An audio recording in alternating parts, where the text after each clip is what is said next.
Live on the Sunset Strip, straight from Australia. It is Leon with Ragdoll. How are you? Fantastic, man. Thanks for having me. So good to have you right here on INDIEPOWER TV, the legendary Whiskey A Go-Go. You guys rocked it. Just wrapping up a little U.S. tour, I see. Yeah, this was the 10th and final day of the tour, so it was great, man. We drove over we had a really great show last night in Vegas at Vant, and we drove over today and, yeah, got in and, pretty much drove up to the front of the venue, sound checked, had some dinner, and then played the show, so, Straight in. Well, I know Rocklahoma was a little crazy this year. Oh, man, it was... Tell us about your experience. It was, so this has been, this was our 4th year in the States and 4th year playing there, and every other year it's been, 110 degrees and dusty and just, Sweltering. yeah, summer, you know what I mean? It's summer festival, basically. And this year, it, except for the day that we played, which was Friday, it rained and, we were walking around in ankle-deep mud the whole time, and the Saturday night when Linkin Park and Volbeat were meant to play got rained out, so... A lot of the side stage bands who were meant to play that night till, they were meant to be running bands till like 2 in the morning. They had to schedule them the next day, and it didn't sort of clear up until about 5 in the afternoon. So yeah, it was mental. We kind of won the lottery. You got in and got out early, but yeah, you're still around for all the craziness. Yeah, definitely.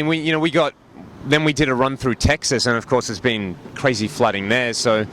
We were in Austin the day after it flooded, and we were in Houston the day after it flooded, and we were in Dallas while it was looking like it was going to flood. So, yeah, it was kind of like the...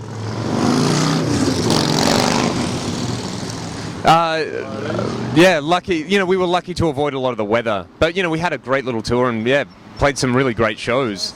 So now how did you, first, the original Rocklahoma, how'd that come about?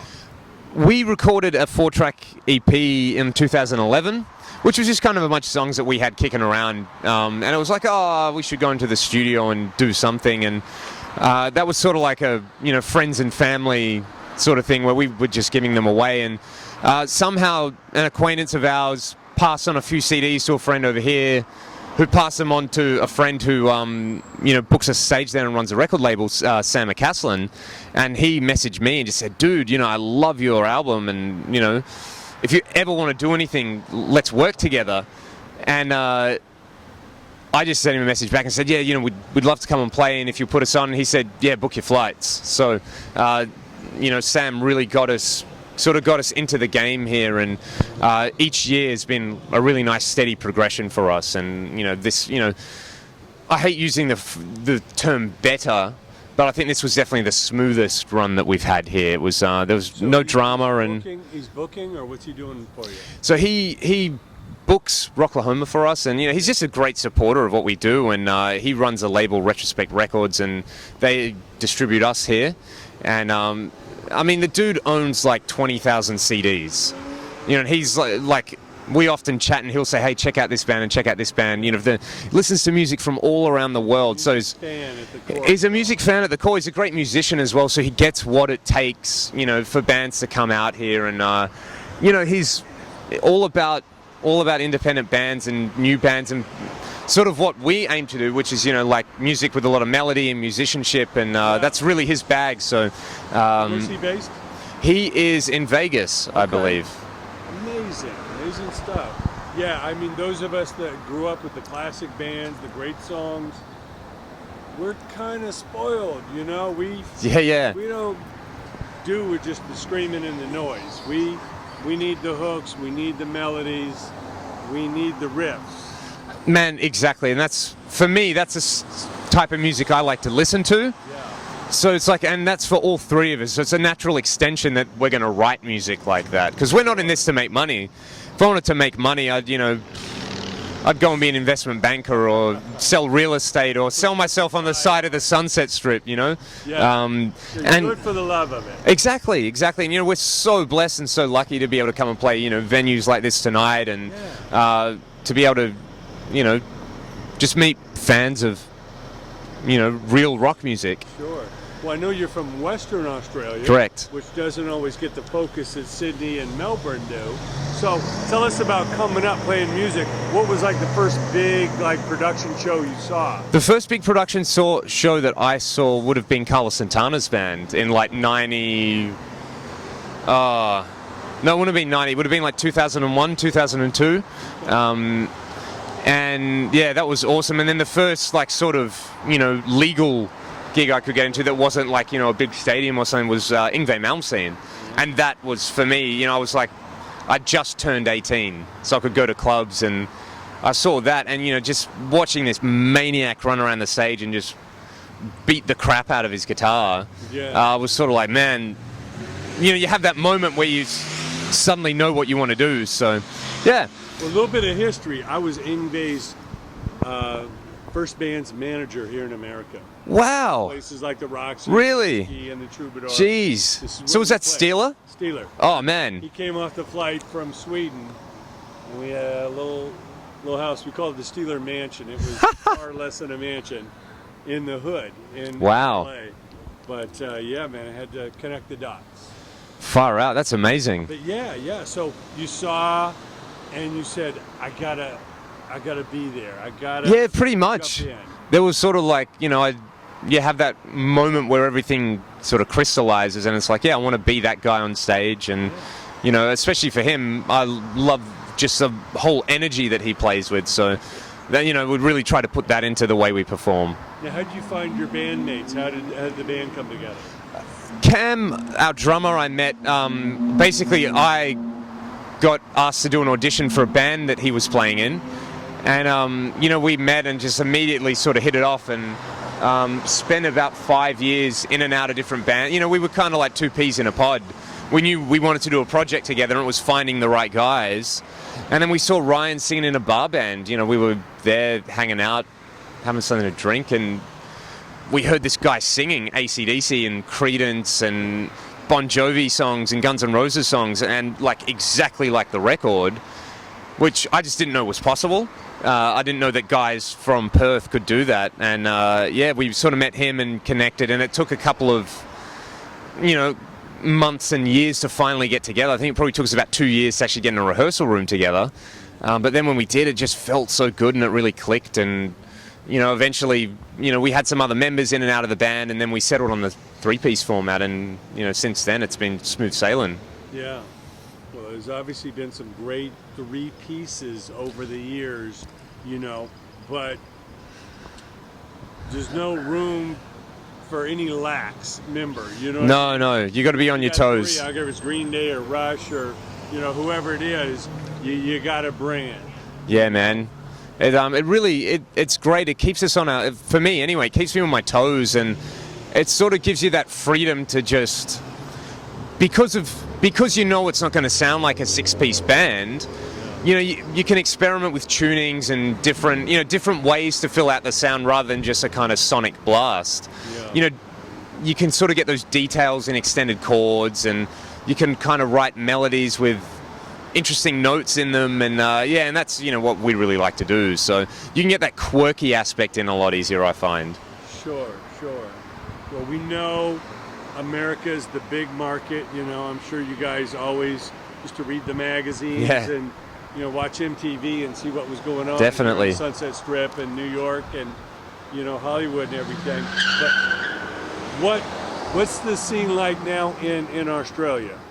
There's not too much EDM. There's a lot of EDM, a lot of indie folk, like a lot of great stuff happening in those kind of genres. And it's weird. It's sort of the focus for bands that are playing guitar music anyway. It seems to be like the early 90s. There's a lot of bands influenced by like, early Nirvana and the Pixies and Hole and that kind of thing. And, a bunch of my buddies in Perth playing some really, really great bands who sound like that.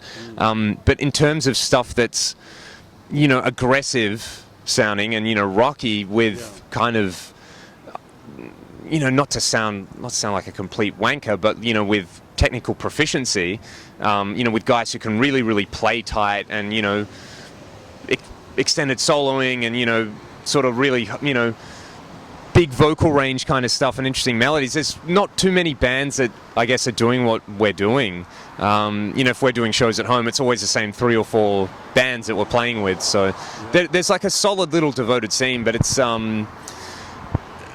you know, it's insular and it's like a boutique market basically. So I think what we do is really is a novelty there, whereas we can come here and play with 3 or 4 smoking hot bands every night who really kick your ass into gears. So Now, what was the highlight for you at Rocklahoma? Which band did it for you this There's year? a great band we play with, you know, who do it every year. They're called Black Toro. They're from like South Texas. They're in the Rio Grande Valley, and they're a 3-piece.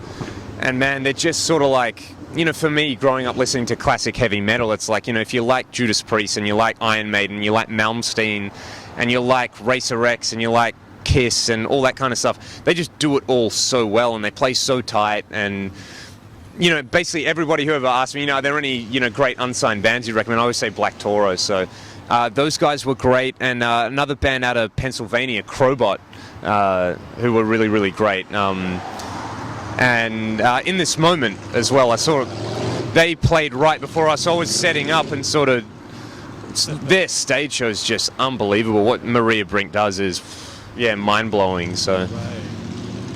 Yeah, I see they got that big tour with Five Finger Death Punch and Papa Roach and someone coming out. Oh man, and you know that to me, anybody who tells me like, you know, back home, like, what's the difference between Australian and American bands? It's that aspect of the show. Yeah. You mentioned all those bands just have these incredible stage shows, and you know, American bands know how to swagger as well, whereas you know, we just kind of jump around like maniacs. So yeah. Well, you know, I go all the way back to the very early days of AC/DC, helped awesome. bring them over here, and it's amazing to see what they've withstood now, losing Malcolm and losing Phil Rudd and everything. You know, obviously Angus is the core and Cliff and, you know, what they do, but what does that mean to you guys back home to have a band like that that means so much to the world? It's, you know, it's funny because it gives you that reference point for what music means here, because, you know, obviously AC/DC are a very Australian phenomenon, but no one really cared about them too much until they were megastars overseas, and then it was like, oh, they're Aussies, you know what I mean? Whereas, you know, people obviously really like the band at home, but I think that's very indicative of the way Australians consume homegrown culture. Is they'll be lukewarm on something until someone else wants to claim it, and then they're really, really, you know, voracious about it. And I think that's the case with AC/DC. They were behind it the whole time. Yeah. It was just the local lad. And, you know, it was, you know, AC/DC broke because they worked so hard in the States, and then took over the world. And that's kind of the, you know, that really is the model for bands from Australia who want to, you know, if you can get 0.1% of what AC/DC managed to do, you know, you're well on your way. Yeah. Well, that's an amazing spirit to have. You know, we love, you know, the energy that you have. Thanks, you know, man. That passion you have to take what you do and take it to the world. You know, America's a big country, it's a big world out there, but, you know, it all starts in places like this, Texas, California, you know, Vegas, all of that. What advice do you give to the young bands, you know, somebody coming up that wants to do, you know, this world, but might not really know the dedication or the perseverance it takes? The best advice I could give anyone is, you know, if you think about it, as musicians, we spend hours and hours learning how to play our instruments and learning how to set them up and learning how they work and learning about our gear and, you know, the whole 9 yards. And then we neglect the other aspect of it, which is if you're making music and you want to tour and you want to, you know, see the world playing it, you have to realize that requires people. You know, it requires fans. So you sort of have to cultivate that fan base. And the best way to do that nowadays is to, you know, get out there yourself and really, really push yourself and believe in yourself and promote your own product and do as much of it as you can as possible, you know. Learn as much about shipping a merch order or graphic design or, you know, booking shows as you do about scales or writing melodies or anything like that. Yeah, it's just, you know, it all starts with a great song and a great live performance, but it only starts there. Yeah. You know, the business, the distribution, you know, making those strategic alliances, you know. Exactly, man. Your guy in Vegas there, you want to grow your team and grow that. None of these great bands we talk about did it all themselves. Exactly. You know, so yeah, it's a shame that, you know, people aren't more of a student of the game and master their craft. Very much so, man. Surround You got to yourself master with all people the that crafts. do what you don't do. Yeah, exactly. Yeah, there's a craft to all this. Exactly. The imaging, the show, the production. Exactly, man. The mixing. And just love it. You know, that's really all you can do. You got to love what you do. Absolutely. It's a real pleasure, Leon. We look forward to help spreading the word on RAGDOLL. Thanks, man. Can't wait to see you back in Hollywood. Awesome. Yeah, I can't wait to be back.